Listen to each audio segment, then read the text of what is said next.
So good day, everyone. And I'm here today to have an introductory conversation from a user group perspective with Ryan, who's the new managing director of SAP, or maybe not so.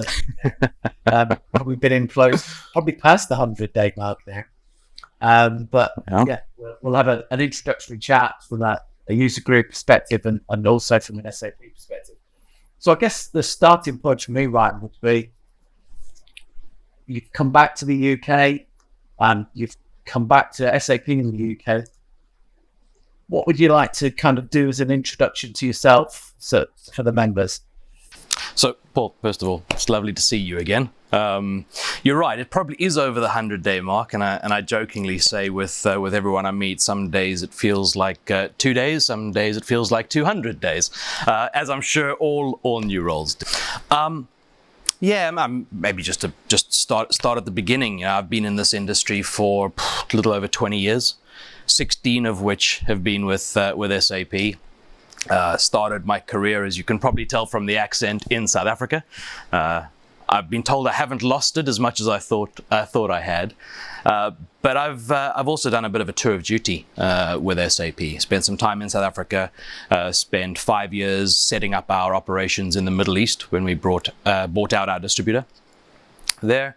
From there, moved to Asia, spent 8 years in Asia in various roles and various capacities, including leading our operations in the Philippines. You probably don't know, but the Philippines is roughly about 2,000 people for us at SAP. It's obviously not that size in terms of sales and operations, but we have a lot of shared services based out of the Philippines. So that was a hugely rewarding part and interesting part of career. From there, moved back to Singapore, which was really just a pit stop in a family journey as well, because it gets to a point that your children get to an age and they ask you, so where's home? And you keep on going, well, home is wherever the family is. And they start looking at you a little bit strangely and go, okay, really, where's home? So we had a bit of a decision to make. We wanted to move more either into EMEA or Australia. We have some family there, or in the US. US felt a little bit like 50 different countries. Wasn't quite sure where to go. Australia didn't really feel right for us, and an opportunity came up in the UK to move across as the COO for UK and Ireland. Obviously jumped at it. It's a massive market for SAP, great opportunity for the family as well. So home I could quite honestly say is here in the UK. My grandfather was born just outside of Derby, so I have some roots out here. Don't have the accent. No, definitely don't have any British accent, sadly. But yeah, so decided to move out here. I did the COO role for a number of years, where I became familiar with the user group and the work that we were going through at that stage when Jens was MD. And I think a lot of that was rebuilding the trust between us, which I think was a key theme of the engagement. From there, stepped out into a regional role. Initially intended to be an incubation engine for our new strategic initiatives, and really a separation of the COO role, just because it's so broad. Yeah. It very quickly became all-consuming in RISE. Many other things were supposed to be, but it ultimately became very, very all-consuming in RISE. Helped launch the RISE business for us regionally and grow that to the business it is today. And the opportunity came beginning of this year with Michael stepping out to come back to the UKI, diminish the travel pretty significantly, of which I was doing probably far too much, and focus on the UKI. So Ryan, I guess you came back to Europe and the UK with the COO role and now with the MD role. In terms of kind of that change from being on the other side of the world to being back in Europe, culturally, in terms of kind of pace of innovation, where would you say the two sort of market units felt like? No, it's a difficult one to answer, because every region, every market unit believes that they are unique, and there are certain things that absolutely make us unique, but there are so many things that actually are pretty standard across wherever you work and wherever you live. In terms of innovation, UKI specifically was very quick off the mark on things like RISE, right? Very quick to adopt to a large degree in terms of that transition to RISE. Quicker than other parts of Asia? Difficult to say. When I was in Asia, we launched what was a precursor, I guess, to RISE in the digital core business, right? That was really an attempt to bring our ERP strategy under one unified go-to-market. And that has, to some degree, followed over into RISE. And RISE is a pretty significant evolution of that. In terms of the UKI more specifically, though, very quick, I would say, to adopt RISE, to progress. We were also in a very different economic climate, right? If you look at where I was when we first moved to the UK and over the last several years, we were in a climate globally that required immediate decisions. The pace of innovation naturally had to be quicker because we were facing things like Brexit, like the Ukraine crisis, disruptions in supply chain, which naturally requires quicker decision making. I would say we've come to terms with those challenges globally now, and we're now at a pace of innovation where the economy is what it is, and we know we need to progress and adopt technology, but there is no existential crisis that is requiring an immediate decision. So companies are logically taking longer to build the business case, understand the value drivers, and make those decisions. So I would say the pace of innovation has to some degree slowed, purely because there is no crisis that demands an immediate decision. Is that a bad thing? No. But it is very different to where we were 3 years ago, as an example. Yeah. And kind of reflecting back on 3-4 years ago, in kind of just before COVID, the user group and SAP in the UK and Ireland, we launched a big initiative around trust and rebuilding trust and trying to, customer and SAP trying to understand each other better and being able to work together better. Kind of coming back earlier in the year, how do you see the value of that initiative? And is it something that you've seen in other market units? Specifically, no. So I spoke about it a little bit earlier, right? When I was here as the COO, I know that we launched that trust initiative for very good reason. Have I seen exactly the same initiative launched in other market units? No. However, I think the underlying principles that those sorts of initiatives try to drive are exactly where we need to be going with the user group and candidly, all of our customers. And I think we've made huge strides. If I consider where the relationship was maybe 3 or 4 years ago to where I feel it is today, I think we've made massive strides in terms of building that trust, building the collaboration, building what that engagement should look like. And that's in no small part due to the work that the user group have done in terms of the output of those workshops that we had, in terms of building that customer charter, in terms of understanding how to get the most out of the SAP relationship. And equally on SAP, building specific tools in understanding how that relationship works better, give you more visibility and insight, more transparency into that relationship. For me, that's the fundamental key. It's the transparency, it's the honesty, it's the doing what you say you're going to do that fundamentally drives trust in any relationship. It's that open communication. I mean, I'm sure many of your members will have heard me say, because I say it to most customers I meet. For me, it's about driving that transparency. That doesn't mean that everyone is always going to like what I have to say.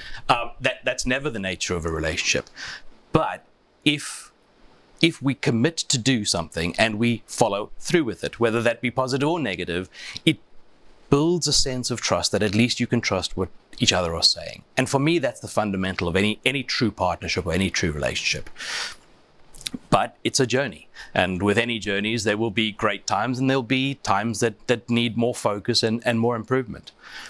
I feel that there's a higher degree of commitment to it, and there has been over the last several years. And if we remain committed to it, then it can only get better. Yeah, and I think for me, I joined some of the workshops, and Michiel, like you said, he came along to some of the sessions as well.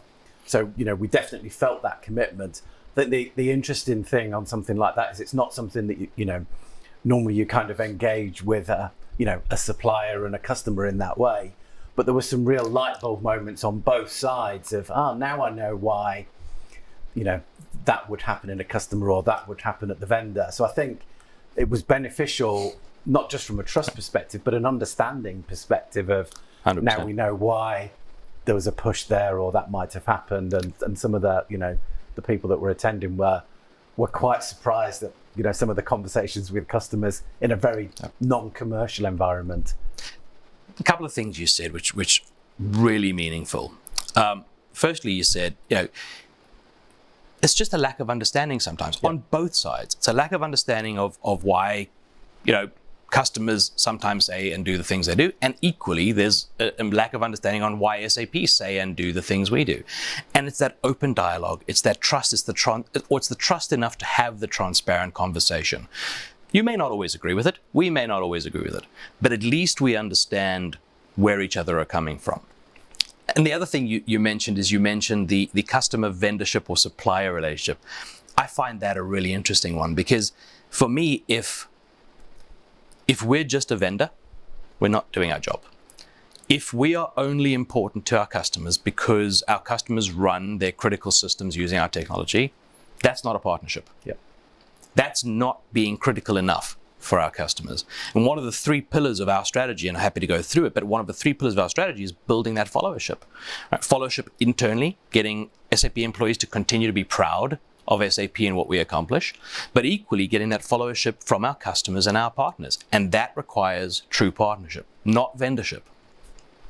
And certainly from my perspective, as a in that kind of vendor followership piece, the encouragement that we see from SAP for the user group community, and Christian comes and speaks to the global user group forum when they meet in Waldorf, is something that is probably special in terms of this particular. You don't necessarily see it with some of my other vendors.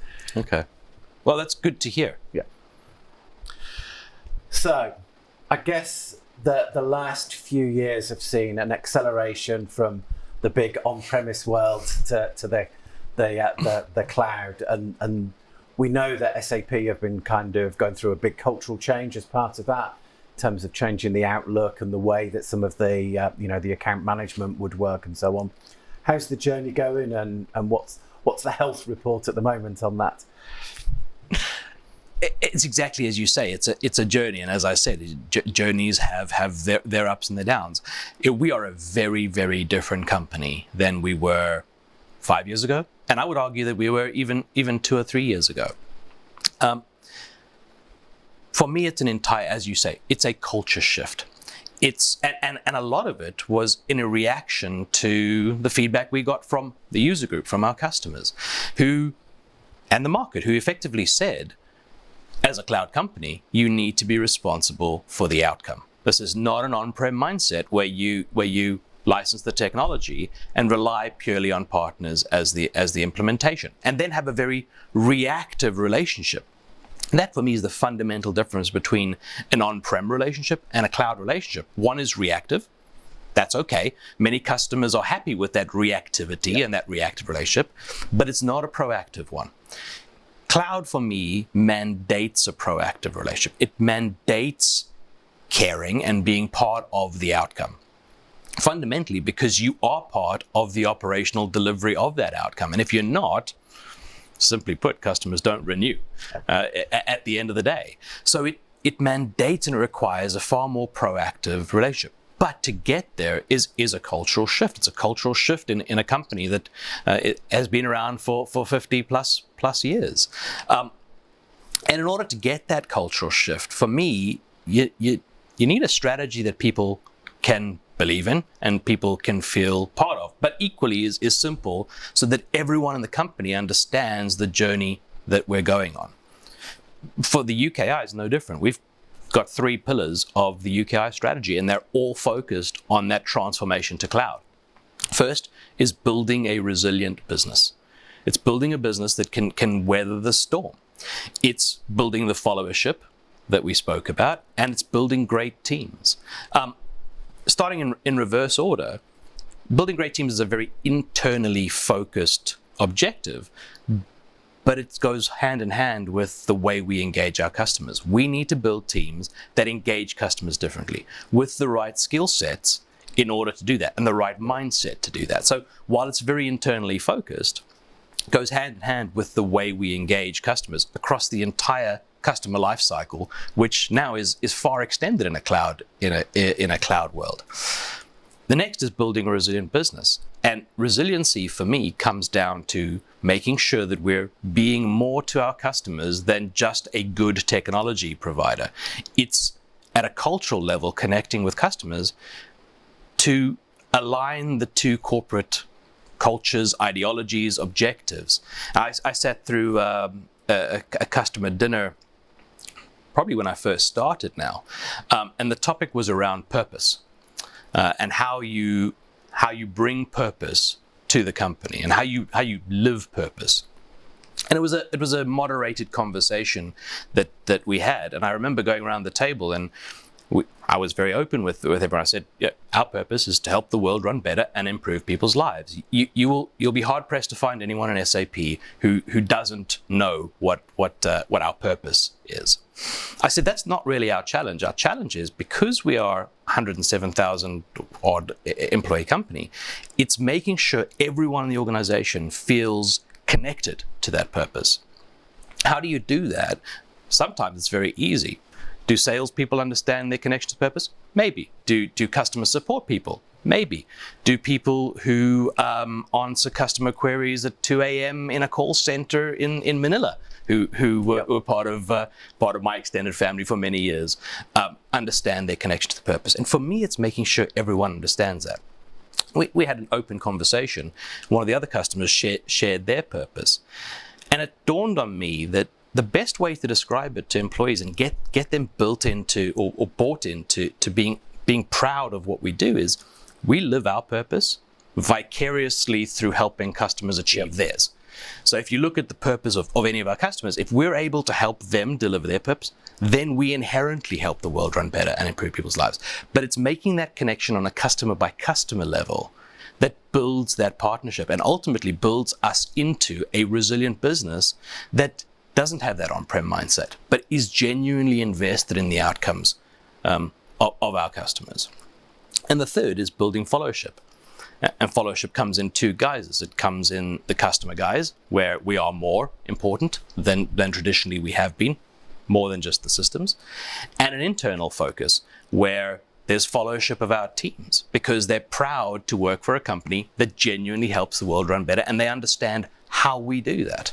So those are the three pillars of the SAP UKI strategy, and they're all focused on changing and evolving that culture towards cloud.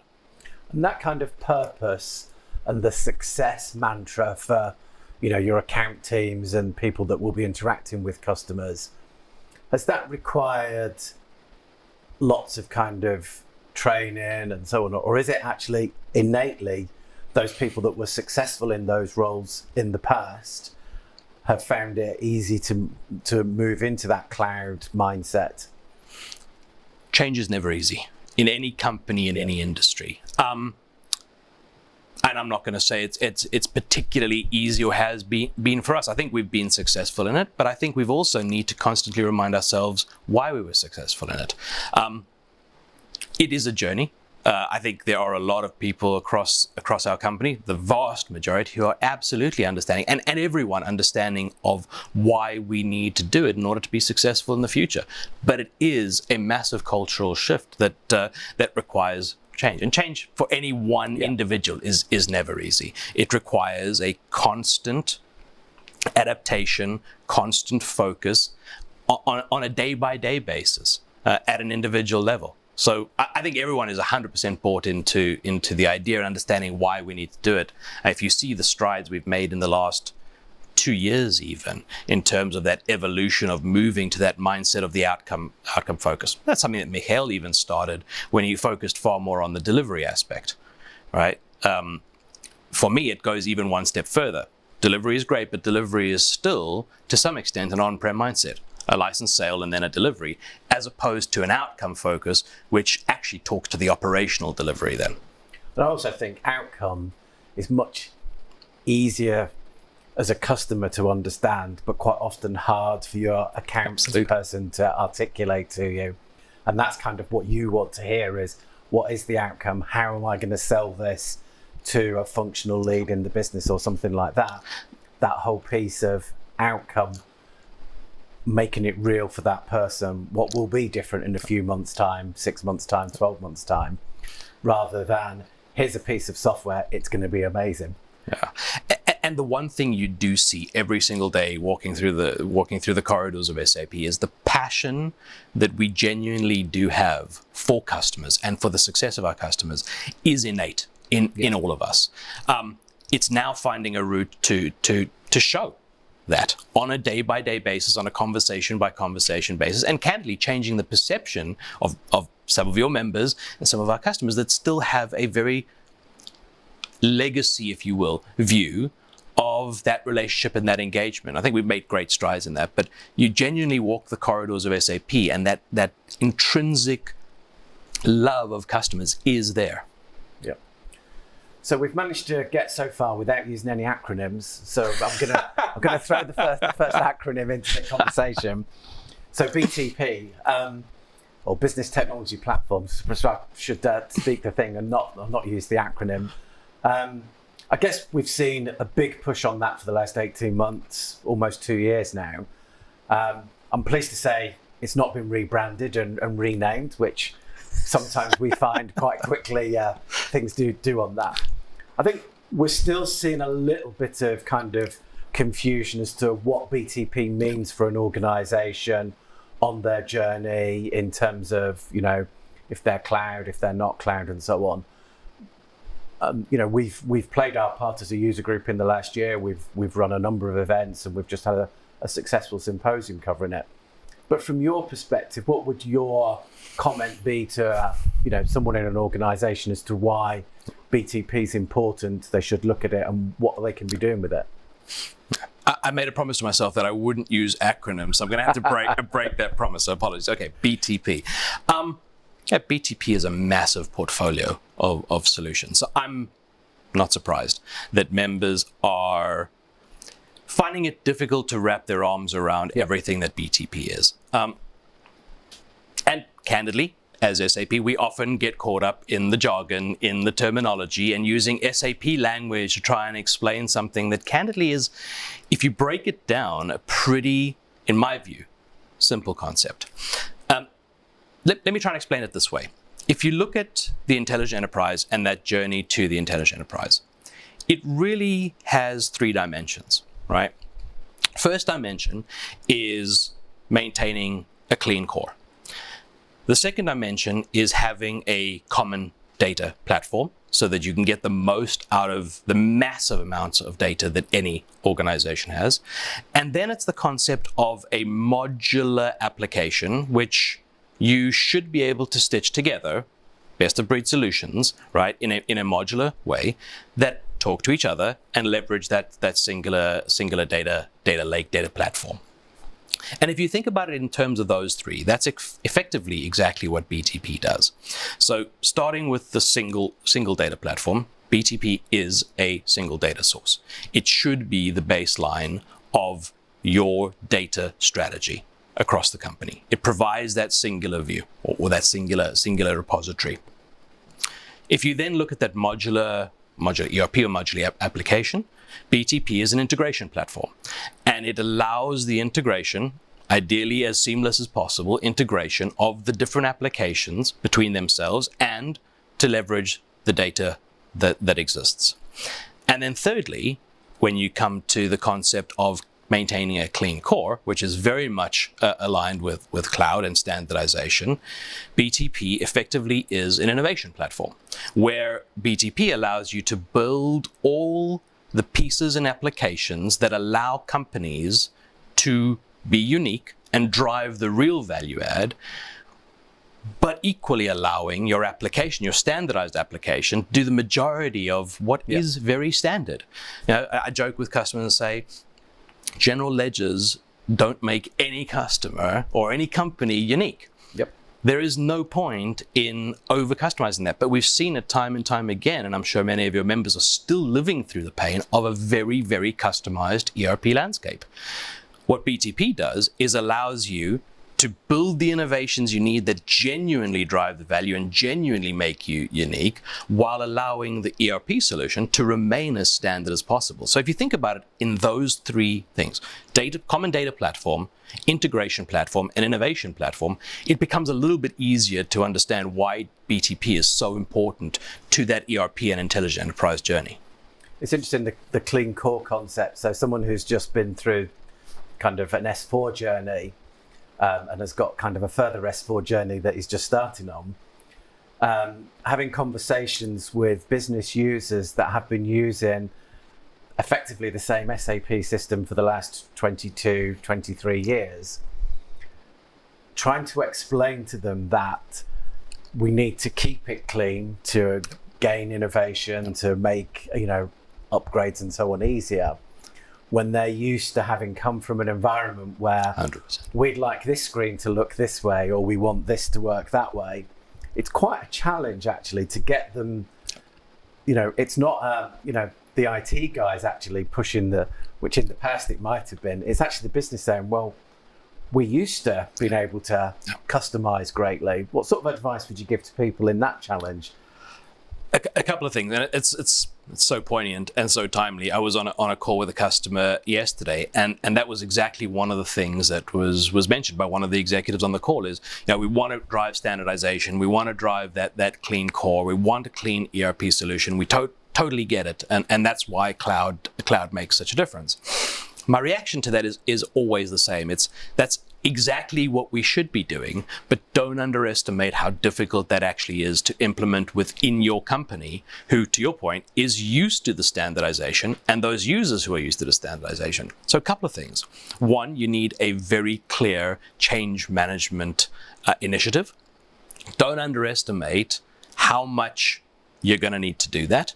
And don't underestimate the importance of being very clear up front and very consistent throughout in terms of this is the journey we are on. People need to understand they're on a journey. If they just get told what they need to do, the reaction is pretty adverse 9 times out of 10. Whereas if they understand the journey that we're taking them on, it's no easier to implement the change, but people buy into it slowly, but eventually. Most times. And the second thing is, and I say this to most customers, is having that very clear design authority. Now, when you're going through that project, having, be it an individual or a group of individuals who have the authority to make design decisions around what the system needs to look like is so critical, because there will always be people who want specific customizations or specific things that candidly may not serve the ultimate purpose. And there needs to be a very clear, very empowered design authority that either agrees to it and acknowledges that that is a non-standard customization and how it gets developed, or actually rules that is not going to be because it doesn't meet the end objective. But those are the two things. Don't underestimate the cultural change that the company will need to go through, and have a very clear design authority, an empowered design authority that allows you to get there. Okay. And while we're kind of talking about the sort of the upgrade journey, from a UKI perspective, where are we with Rise? Where are customers on that journey? You're still seeing large momentum behind it? Absolutely, yes. As I said in the beginning, Rise was very quickly adopted in the UKI, probably quicker than most other markets, at least in this region. Every single customer, I even joke a little bit now, going, I'm pretty sure you've heard Rise from every single person you've ever spoken to in SAP, and yeah, they have. For me, Rise is the catalyst to drive exactly what we were speaking about earlier in terms of that cloud mindset. What we don't often, anymore at least, explain to customers is why. Right? To our earlier conversation, transparency is key, and customers need to understand why we're on this journey. Why did we come up with Rise? For me, Rise was born purely in response to the reactions we were getting from the customers and from the market. And it was a clear statement that if you're a cloud company, You're interested in the outcome. So we developed Rise to own the outcome, to help customers get to the outcome, to be part of that operational delivery of our customers. Candidly, that is why we developed Rise, to help our customers as they migrate into S4 mainly, help own the outcome. In partnership with our partners, it was never an attempt to say we will control everything. It's very much a partner play. It's an acknowledgement that there are companies out there who are absolutely fantastic at what they do. You look at the hyperscalers as an example. Hyperscalers are absolutely fantastic at running infrastructure services. So how do we bring the best of breed in the infrastructure space? How do we bring the best of breed in the implementation space through many of the systems integrators and the application management? How do we bring that together in a model that allows us to support customers' journeys, be the deliverer of the outcome for our customers, be that cloud company, while still allowing customers to have flexibility and choice in terms of hyperscaler, flexibility and choice in terms of AMS and implementation partner, but still ultimately have SAP running SAP for them. And that acceleration of that journey that Rise has enabled, and probably BTP and so on, the sort of acceleration of the journey to cloud, had Rise not come along, do you think we'd be in a situation where as many people would have been on their S4 journey? Has it been a catalyst to accelerate that journey? And that? It's a great question. I'm not entirely sure that Rise has been a catalyst to support more journeys to S4. Yep. Absolutely think it's been a catalyst to, as you'd expect, support more journeys to cloud adoption. But I think the value case for Rise and the value case for S4 are complementary, but they need to stand on their own, right? There needs to be a business case to move to S4. From whatever legacy system you're on, to move to S4, there needs to be a value case for that and a driver of benefit in that. The value case for Rise is complementary, but equally, it does exist the possibility to move to S4 in on-prem.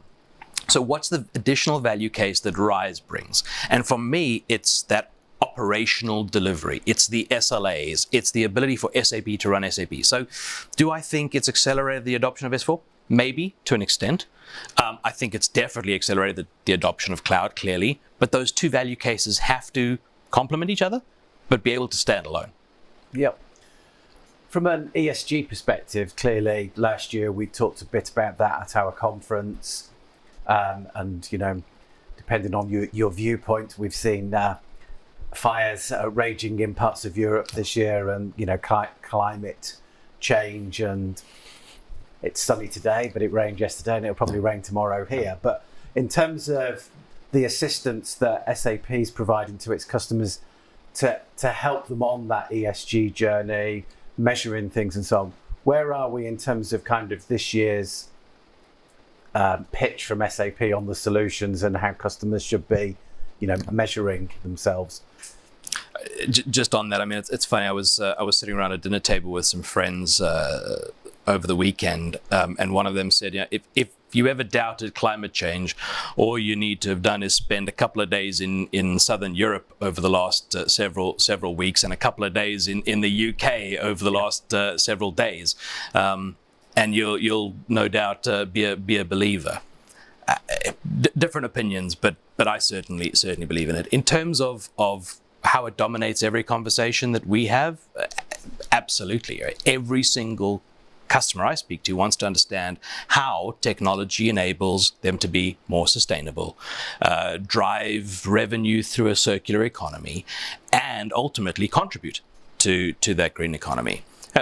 We've launched new products, the latest of which is the Green Ledger, which helps customers understand at a transactional level their carbon emissions, and effectively creates an ability to balance the carbon books the way they would their financial books.